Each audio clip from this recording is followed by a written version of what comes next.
Hello everyone, welcome to sweet memories. Upcoming రివ్యూలోకి వెళ్ళిపోదాం. కేదార్ తాతయ్య వీరశంకర ప్రతాప్ని యువరాజ్ చాలా బలంగా నమ్మిస్తాడు. యువరాజే నేను కేదార్ని తాతయ్య అని ఐడెంటిటీని తప్పుగా చెప్తాడు. ఇప్పుడు వీరశంకర్ దృష్టిలో కేదారేమో వైజయంతి కొడుకు యువరాజ్ లాగా, యువరాజేమో తన సొంత మనవడు కేదార్ లాగా ఆయన మిస్అండర్స్టాండ్ చేసుకుంటారు. కేదార్ జగదాత్రి ఎంతలా కన్విన్స్ చేస్తున్నా అసలు వినిపించుకోకుండా, నువ్వు ఇలా చెప్తావని నా మనవడు కూడా నాకు చెప్పాడు, నేను నిన్ను నమ్మను, నువ్వు ఖచ్చితంగా అబద్ధం చెప్తున్నావు, నా మనవడికి ఎలా న్యాయం జరగదో నేను చూస్తాను. ఏంటి సుధాకర్, అలా బెల్లం కొట్టిన రాయిలా నించొని ఉండిపోతే సమస్యలు తీరిపోతాయా? నా మనవడికి హోదా ఇస్తావా? నా మనవడిని వారసుడిగా ప్రకటిస్తావా లేదా అని అడుగుతారు వీరశంకర ప్రతాప్ గారు అలియాస్ కేదార్ తాతయ్య గారు. ఇంకా వెంటనే సుధాకర్ నేను అననేలోపు వైజయంతి, చూడండి పెదనాన్నగారు, మీరు నాకు వరుసకు పెదనాన్నగారు అవుతారు, కానీ మీరు వచ్చి ఇంత రచ్చ చేస్తారని మేమెప్పుడూ అనుకోలేదు. ఆ కేదార్ని వారసుడిగా ప్రకటించాలంటే మాకు కూడా కొంచెం నామోషిగా ఉంటుంది కదా అని అంటారు. ఏ, నీ భర్త తప్పు చేసినప్పుడు ఆ నామోషి తెలియలేదా? అయినా ఒకరిని పెళ్ళయి 2 పిల్లలు కన్నవాణ్ణి మళ్ళీ నువ్వు పెళ్లి చేసుకున్నావు, నీకప్పుడు ఎలాంటి నామోషి అనిపించలేదా అని అడుగుతారు వైజయంతిని కేదార్ వాళ్ళ తాతయ్య. ఇంకా వైజయంతి ఏం సమాధానం చెప్పుకోలేకుండా ఉండిపోతుంది. చూడు సుధాకర్, నీకు 2 రోజులు టైం ఇస్తున్నా, మళ్ళీ వస్తా. ఈలోపు అన్ని విషయాలు నా మనవడు కేదార్కి అనుకూలంగా మారాలి. వాణ్ణి ప్రెస్ మీట్ పెట్టి నీ వారసుడిగా నిరూపించాలి, లేకపోతే ఏం చేస్తానో నాకే తెలీదు అని ఆయన అక్కడి నుండి వెళ్ళిపోతారు. పాపం కేదారేమో కుప్ప కూలిపోతాడు. ఏం చేయాలి, నేను మనవడిని ఎలా నిరూపించుకోవాలి అని పాపం చాలా బాధపడుతూ ఉంటే యువరాజు అప్పుడే అక్కడికి వచ్చి, ఏంటలా ఉన్నావు? అవునులే, ఇప్పుడు నువ్వు యువరాజువి కదా, కనీసం ఈ ఒక్క 5 నిమిషాలైనా ఈ ఇంటి వారసుడిగా చలామణి అయ్యావు, అది కూడా నాకు నచ్చట్లేదు అనేసరికి, రేయ్ అని యువరాజ్ కాలర్ పట్టుకుంటాడు. కేదార్, ఏయ్ బో, ఏంటి మా అబ్బోడి కాలర్ పట్టుకున్నావో, అయినా వదలో అని అంటుంది వైజయంతి. ఇంకా కేదార్కి చాలా అసహ్యం వేస్తుంది. మనుషులు బ్రతికే ఉంటారనుకున్నాను, కానీ ఇంట్లో ఇంత ఇంత నీచంగా బిహేవ్ చేసే వాళ్ళు కూడా ఉంటారనుకోలేదు అని పాపం జగదాత్రి కేదార్ ఇద్దరూ బయటికి వెళ్ళిపోతారు. కౌశికి చాలా అంటే చాలా భయపడుతుంది, బాధపడుతుంది. తప్పు చేశారు పిన్ని, చాలా పెద్ద తప్పు చేశారు. అడుగడుగునా మీరు కేదార్కి అన్యాయం చేస్తూనే ఉన్నారు, ఈ విషయంలో కూడా ఇంత అన్యాయం చేశారంటే అది పాపం పిన్ని, పాపం అని అంటుంది కౌశికి. నువ్వు ఊరుకో అమ్మి, నీ బాబాయ్ పరువు నువ్వే తీస్తావా ఏంటి, సైలెంట్గా ఉండు అని చెప్పి ఇంకా అలా కవర్ చేస్తుంది వైజయంతి. ఇది ఇలా ఉండగా యువరాజ్, నేను పార్టీ చేసుకోవాలి, నేను వెళ్తున్నాను అని బయటికి వెళ్ళిపోతాడు. జగదాత్రి కేదార్ కూడా బయటికి వెళ్ళిపోతారు. ఇదంతా మినిస్టర్ కొడుకు అవినాష్ అండ్ గ్యాంగ్ అందరూ గమనిస్తూ ఉంటారు. రేయ్, ఆ జేడీకేడీలు బయటికి వెళ్ళిపోయారా, ఇప్పుడు మన ప్రతాపం ఏంటో ఈ ఇంట్లో వాళ్ళకి చూపించాలరా అని ఇంకా ఇంటి లోపలికి వెళ్తారు. అప్పుడే లాన్లో కీర్తి పాప ఆడుకుంటూ ఉంటే కీర్తి పాపని బలవంతంగా లోపలికి తీసుకొస్తారనమాట వీళ్ళైతే. ఇంకా ఒక్కసారిగా కౌశికి షాక్ అవుతుంది. రేయ్, ఎవర్రా మీరు అని అడుగుతుంది. ఎవరో చెప్తాం కానీ ముందు మీరు అందరూ సైలెంట్గా ఉంటేనే మేము వచ్చిన పని చేసుకొని వెళ్ళిపోతాం అని అంటారు. రేయ్, చంపేస్తాను, వెళ్ళండ్రా అని అనేసరికి కౌశికి చేయి పట్టుకుంటారు. పట్టుకొని, కౌశికి నువ్వు చూడ్డానికి చాలా అందంగా ఉన్నావు అనేసరికి చీ అని అంటుంది కౌశికి. ఇలా చీ కొట్టే వాళ్ళంటే కూడా నాకు చాలా ఇష్టం అని అంటాడు. ఇంకా చాలా అసహించుకుంటుంది కౌశికి. అప్పుడే నిషిక దగ్గరికి వెళ్తారు. ఆ రోజు నన్ను కొట్టావు కదా, ఇప్పుడు నేను నిన్ను కొడతాను అని నిషిక చెంప చెల్లు మనిపిస్తాడు ఆ అవినాష్. నిషిక ఒక్కసారిగా కళ్ళు తిరిగి పడిపోతుంది. రేయ్, తను ప్రెగ్నెంట్ రా అని అంటాడు సుధాకర్. అయితే ఏంటి, మాకు సంబంధమే ఉంది, అయినా మీ ఇంట్లో ఆడవాళ్ళందరూ చాలా బాగున్నారు, ఏయ్ ముసలోడా పక్కకు తప్పుకో అని సుధాకర్ని కూడా బాగా కొడతారు. ఆయనకేమో బాగా ఇంకా స్ట్రెస్ ఎక్కువైపోయేప్పటికే ఫుల్గా ఆస్తమా అయితే అటాక్ అయిపోతుంది. ఆయన పడిపోతూ ఉంటారు. ఇంకప్పుడే పాపం శ్రీవల్లి వచ్చి, రేయ్ ఎవర్రా మీరు అని వెనకాల నుండి కొట్టబోతుంటే శ్రీవల్లిని పట్టుకుంటారు చెయ్యి పట్టుకొని. రేయ్, చూసారా ఈ ఇంట్లో పని మనిషి కూడా ఎలా ఉందో, ఫస్ట్ ఈ శ్రీవల్లి దగ్గరికి వెళ్దాం, తర్వాత వీళ్ళ దగ్గరికి వద్దామని చెప్పి ఇంకలా శ్రీవల్లిని అయితే వాళ్ళ రూమ్లోకి తీసుకువెళ్తూ ఉంటారు. పాపం కౌశికి ఏమో ఎంత ఆపడానికి ట్రై చేస్తున్నా తన వల్ల కాదు, ఎంత తలుపు కొడుతున్నా వాళ్ళు తీయరు. అప్పుడే ఈ కీర్తి పాప ఎవరైతే ఉందో కీర్తి పాప వెంటనే ఫోన్ చేస్తుంది వీళ్ళకి, జగదాత్రి కేదార్కి. ఇంక జగదాత్రి కేదార్ ఇద్దరు కాల్ లిఫ్ట్ చేస్తారు. వీడియో కాల్ చేస్తుంది. హలో, ఏమైంది, ఏంటి కీర్తి అని అడుగుతారు. ఎవరో కొంతమంది వచ్చి అటాక్ చేశారు అని పాపం పాప జెస్టర్స్తో సైగలతో చెప్తుంది. ఏంటి, ఏమైంది అని అంటారు. ఎవరో వచ్చి అటాక్ చేశారు అని చెప్పేసరికి ఒక్కసారిగా జగదాత్రి కేదార్ ఇద్దరు షాక్ అయిపోతారు. ధాత్రి, ఇప్పుడు మన ఫ్యామిలీని కాపాడుకోవాల్సిన బాధ్యత మన దగ్గరే ఉంది ధాత్రి. మనం లేని టైంలో వచ్చారంటే ఖచ్చితంగా వాడు అవినాశోడే అయ్యుంటాడు అని అంటారు. ఖచ్చితంగా వాడే అయ్యుంటాడు కేదార్. ఇవాళ వాడికి జగదాత్రిగా వెళ్ళి కోటింగ్ ఇద్దాం పదా అని ఇమీడియట్గా బయలుదేరుతారు జగదాత్రి కేదార్గానే. ఎందుకంటే జేడీకేడీగా మారడానికి కూడా వాళ్ళకి టైం ఉండదు. సో టైం కన్స్ట్రెయింట్ని మనసులో పెట్టుకొని ఇంకా బయలుదేరుతారు జగదాత్రి అండ్ కేదార్. ఇద్దరు బయలుదేరి కరెక్ట్గా ఇంకా అలా వాడు శ్రీవల్లి దగ్గరికి వెళ్తూ ఉంటే కేదార్ డోర్ బద్దలు కొడతాడు. ఇంకా అలా డోర్ వచ్చేస్తుంది. అవినాష్ అయితే అలా ఇంకా షాక్లో చూస్తూ ఉంటే కేదార్ గట్టిగా వాడి కాలర్ పట్టుకుంటాడు. శ్రీవల్లిని పక్కకు తీసుకువెళ్తుంది జగదాత్రి. శ్రీవల్లిని, సుధాకర్, కౌశికి, ఫ్యామిలీ మెంబర్స్ అందరినీ ఒక రూమ్లోకి తీసుకువెళ్తుంది. మీరు మీరు వెళ్ళండి వదినా, మేము వాళ్ళ సంగతి చూసుకుంటాం అంటారు. అమ్మా, వాళ్ళు డేంజరస్గా ఉన్నారమ్మా, వద్దమ్మా అని అంటారు సుధాకర్. అయ్యో మావయ్య గారు, మీరు లోపలికి వెళ్ళండి అని అందరినీ ఒక రూమ్లో పెట్టేస్తుందనమాట జగదాత్రి. ఇంకా అలా పాపం లాక్ వేయడం మాత్రం మర్చిపోతుంది.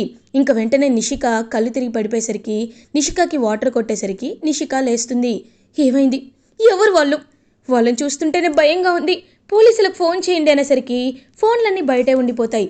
ఇంకా వెంటనే అలా డోర్ లైట్గా తీసి నిషిక, కౌశికి వాళ్ళు చూస్తూ ఉంటారు. కరెక్ట్గా అప్పుడే ఇంట్లో ఉన్న ఒక పెద్ద గొడ్డలు తీసుకొస్తుందనమాట జగదాత్రి.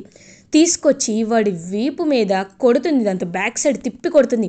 ఒక్కసారిగా వాడికైతే ప్రాణం పోయినట్టు అనిపిస్తూ ఉంటుంది. హేయ్ జేడి, ఏయ్, ఎంత ధైర్యం రా నీకు, నా ఇంటిపైకే వచ్చి మా ఇంట్లో వాళ్ళని నువ్వు కావాలనే మిస్బిహేవ్ చేయాలనుకుంటావా, నిన్ను ఇలా కాదురా అని వాడి జుట్టు గట్టిగా పట్టుకొని బరబర ఈడ్చుకొని వస్తుంది స్టెప్స్ పై నుండి. ఇంకా వాడేమో దొర్లుకుంటూ వస్తాడు. అలా ఇంకా జగదాత్రి వాడిని పట్టుకొని బాగా కొడుతుంది. సుత్తితో వాడిని బాగా కాళ్ళు చేతి కొట్టి ఇంకా కేదార్ కూడా వాడిని బాగా మొత్తం షర్టు చినిగిపోయేలా కొడతాడు. వాడిని రక్తంతోనే ఇంకా అలా రోడ్డుపై పరిగెత్తిస్తారనమాట జగదాత్రి అండ్ కేదార్. అదే టైంకి నిషిక బయటకు వచ్చి చూసేసరికి జగదాత్రి కేదార్ల ఉగ్రరూపాన్ని, విశ్వరూపాన్ని చూస్తుంది. చూసి ఒక్కసారిగా షాక్ అయిపోతుంది. ఎందుకంటే ఇంత సాఫ్ట్గా మేము ఏ పని చెప్పినా చేస్తూ ఇంత సైలెంట్గా ఉండే వీళ్ళు ఇంత వైలెంట్గా తయారయ్యారా అని చెప్పి చూస్తూ వైజయంతి, నిషిక అయితే షాక్లో ఉండిపోతారు. ఇంకా వాడిని పట్టుకొని వేటాడి వాడిని పరిగెత్తిస్తుందనమాట జగదాత్రి. పరిగెత్తించి ఇంకా కాలు మీద వేసేసరికి కాలు తగిలి కింద పడిపోతాడు.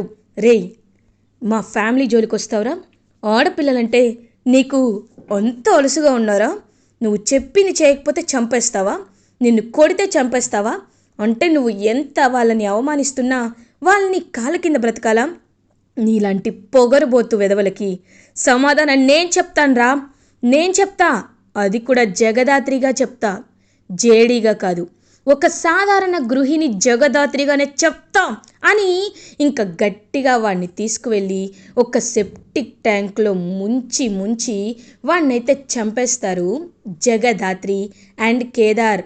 అలా ఒక 1 hour తర్వాత న్యూస్ వస్తుంది. సెప్టిక్ ట్యాంక్లో పడి ఒక శవం మృతి చెందింది. అది ఎవరో ముందుగా గాయాలు ఉన్నాయని చెప్పేసరికి మినిస్టర్ చూస్తూ ఉంటారు. ఇంతకీ అవినాష్ ఏంటి కనిపించట్లేదు అనేసరికి అవినాష్ పర్స్ అక్కడే దొరకడంతో అవినాషే ఆ సెప్టిక్ ట్యాంక్లో పడిపోయిన వాడు అని తెలుసుకుంటారు. ఒక్కసారిగా ఇంకా అలా షాక్లో ఉండిపోతాడు మినిస్టర్. పరుగున వచ్చి బేటా బేటా బేటా అని ఏడుస్తూ ఉంటాడు. వెంటనే జేడీ కేడిగా మారి, అయ్యో ఏమైంది సార్, ఓ పాపం కదా సార్, ఎన్ని అన్యాయాలు చేశాడు, ఎంతమంది అమ్మాయిల జీవితంతో ఆడుకున్నాడు. అందుకే వీడికి ఇలాంటి చావు వచ్చిందని మీడియా వాళ్ళందరూ రాసుకుంటున్నారు. ఇప్పటికైనా అర్థమైందా? చేసిన పాపం ఊరికే పోదని. ఎవరికి ఎవరు అన్యాయం చేసినా ఆఖరికి ఆడపిల్లల జోలికి ఇలాంటి మృగాలు వచ్చినప్పుడు ఇదిగో ఇలాగే చంపాలి అని అందరికీ ఒక ఆదర్శం అవుతుంది సార్. ఖచ్చితంగా ఆదర్శం అవుతుంది. ఇప్పుడు చెప్తున్నాను, ఇంకా ఎవరికైనా ఆడపిల్లల జోలికి రావాలంటే వణుకు పుట్టాలి. నా వెనకాల పవర్ ఉంది, మా నాన్నున్నాడు, మా తాత ఉన్నాడు అని ఇలాగే పిచ్చి పట్టిన మృగాల్లా బిహేవ్ చేస్తూ ఉంటే కర్రతో పెట్టి తరిమి తరిమి కొట్టి చంపడానికి మాలాంటి ఒక స్త్రీ జాతి రెడీగానే ఉంటుంది. ఆడపిల్ల అంటే కేవలం అందంగా కనబడే, ఆకర్షణీయంగా కనపడే ఒక ఆట బొమ్మ లాంటిది కాదు. ఆడపిల్ల అంటే ఆది పరాశక్తి కూడా ఉండాలి. ఇప్పట్లో ఉన్న ఆడపిల్లలని పెంచాలి అన్న తల్లిదండ్రులు కొంతమంది భయపడుతున్నారు. ఇదిగో ఇలాంటి మృగాల జోలికి వాళ్ళు బలవుతారేమోనని. కానీ ఇప్పుడు చెప్తున్నాను, ఆడపిల్లలంటే అణకువగా ఉండాలి, సెల్ఫ్ డిఫెన్స్ కూడా వచ్చి ఉండాలి. ఆడపిల్లలకి చిన్నప్పటి నుండే సెల్ఫ్ డిఫెన్స్లో ట్రైనింగ్ ఇచ్చి వాళ్ళని వాళ్ళు కాపాడుకునేలా పోరాటం చేసేలా చేయాలి. వాళ్ళకి సంబంధించి అన్ని సేఫ్టీ వస్తువులని వాళ్ళ బ్యాగ్లో ఉండేలా చేయాలి. ఇలాంటి మృగాలు కనిపించినప్పుడు ఎదుర్కొనే తెలివి, సత్తాని మనం ఖచ్చితంగా ఆడపిల్లలకి అందించాలి. అదే మనం వాళ్ళకిచ్చే పెద్ద గిఫ్ట్. ఇలాంటి వాళ్ళని ఏరిపడేయడానికి మేము ఎంతమంది ఉన్నా ఇలాంటి వాళ్ళు పుట్టుకొస్తూనే ఉంటారు. ఇలాంటి వాళ్ళని ఎదుర్కోవడానికి మనవంతు కృషి కూడా మనం చేయాలి అని ఇంకా జగదాత్రి అందరికీ చెప్తుంది. నా కొడుకుని ఇలా చంపిన వాళ్ళని ఊరికే వదిలిపెట్టను అని అంటారు. వదిలిపెట్టకండి సార్, మేము కూడా వదిలిపెట్టం.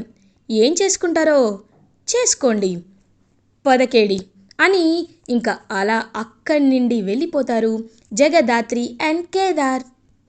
ఇది ఇలా ఉండగా జగదాత్రి కేదార్ ఇంటికి రీచ్ అవుతారు.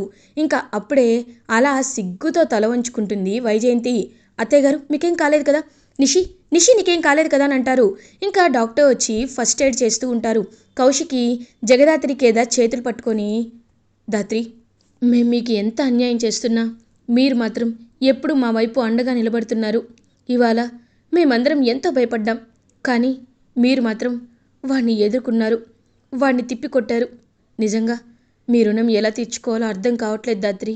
మేము ఎంత మిమ్మల్ని ఇంత బాధ పెట్టినా మీరు మాత్రం మా కోసమే చేస్తున్నారు. నిజంగా మిమ్మల్ని ఫేస్ చేయడానికి కూడా నాకు సిగ్గుగా ఉంది అని అంటుంది పాపం కౌశికి. వదిన, ఒకటి, ఎవరు నన్ను అర్థం చేసుకున్నా అర్థం చేసుకోకపోయినా మేం మాత్రం మా ఫ్యామిలీ కోసం ఎప్పుడూ ఉంటాం వదిన, ఎప్పుడూ పోరాడుతూనే ఉంటాం. అది మేము మాట తీసుకున్నాం. ఎప్పుడైనా ఎదుటి వాళ్ళు మనకి ఎంత చెడు చేసినా మనం మంచిగా ఉండడమే ఒక సంస్కారవంతుని లక్షణమని చిన్నప్పుడు మా అమ్మ చెప్పేది. కేదార్కి కూడా నిలువెత్తు సంస్కారంతోనే పెంచారు. కానీ కొన్ని పరిస్థితుల వల్ల కేదార్ వారసత్వంపైనే ఇప్పుడు మచ్చపడింది. అదే మేము ఆలోచిస్తున్నాం. పర్లేదు వదిన, ఇవన్నీ మేము చూసుకుంటాం, మీరేమీ కంగారు పడకండి అని జగదాత్రి కేదార్ అయితే అక్కడి నుండి వెళ్ళిపోతారు. నిషిక గడగడ వణుకుతూ ఉంటుందన్నమాట. అమ్మి, వీళ్ళ దగ్గర ఇంత బలం పెట్టుకొని మనము ఏం చెప్తే అది చేస్తున్నారో, అది మాత్రమే కాదు, వీళ్ళు ఎంతో చేసి కనీసం ఏ ఫలితం కూడా ఆశించట్లేదో, నిజంగా ఇలా ఎలా ఉంటారో నాకు అర్థం కావట్లేదమ్మీ అని అంటుంది. నాకు అదే అర్థం కావట్లేదు అత్తయ్య, కానీ మనం వీళ్ళతో జాగ్రత్తగా ఉండాలి. ఆ రౌడీని కొట్టడం నేను చూశాను అత్తయ్య. ఇప్పుడు అలాగే పిడికిలి బిగించుంటే మాత్రం అయిపోతాం మనం. కాబట్టి వీళ్ళకి పనులు చెప్పే విషయంలో కూడా మనం కాస్త జాగ్రత్తగా ఉండాలి అని అంటుంది నిషిక. అప్పటి నుండి ఇంకా జాగ్రత్తగా జగదాత్రి కేదార్తో మెలగాలి అని ఫిక్స్ అయిపోతారు వైజయంతి అండ్ నిషిక. పిన్ని, ఈ విషయం మీరు యువరాజ్కి చెప్పకండి, చెప్తే బాధపడతాడు అని అంటారు. సరే అమ్మి, వాడికేం చెప్పంలే అని చెప్పి యువరాజ్ దగ్గర నిజాన్ని దాచేస్తారు. ఇది ఇలా ఉండగా కేదార్ వాళ్ళ తాతయ్య ఆదిత్యపురం వెళ్ళిపోయేసరికి ఇంకా సూరి అతని దగ్గరికి వస్తారు. ఎవరికైతే నిజం తెలుసో అతను వచ్చి ఇంకా అలా సూరి చూస్తూ, అయ్యా మీరు మీ మనవణ్ణి కలిశారా అయ్యా అని అడుగుతారు. కలిశాను, వాళ్ళు అనేసరికి మీ మనవడు ఎవరో కాదయ్యా, ఇదిగో ఇతనే అని ఫోటో చూపిస్తాడు. ఒక్కసారిగా షాక్ అయిపోతారు. అదేంటి, ఇతను నా మనవడేంటి సూర్య అని అంటారు. అవును, నేను చెప్పేది నిజం, ఇతనే మీ మనవడు అని చెప్పేసరికి ఒక్కసారిగా యువరాజ్ చేసిన కుట్రని తెలుసుకొని ఇంకా నిజంగా వాళ్ళ మనవడు ఇతనే, కేదారే అతను అసలైన మనవడు అని తెలుసుకొని షాక్లో ఉండిపోతారు కేదార్ వాళ్ళ తాతగారు వీరశంకర ప్రతాప్. ఇలా ఎపిసోడ్ ఎండ్ అవుతుంది. ఫర్దర్ ఎపిసోడ్ రివ్యూస్ ముందుగా మీకు కావాలి అనుకుంటే మా ఛానల్ని సబ్స్క్రైబ్ చేసుకోండి. Thanks for watching.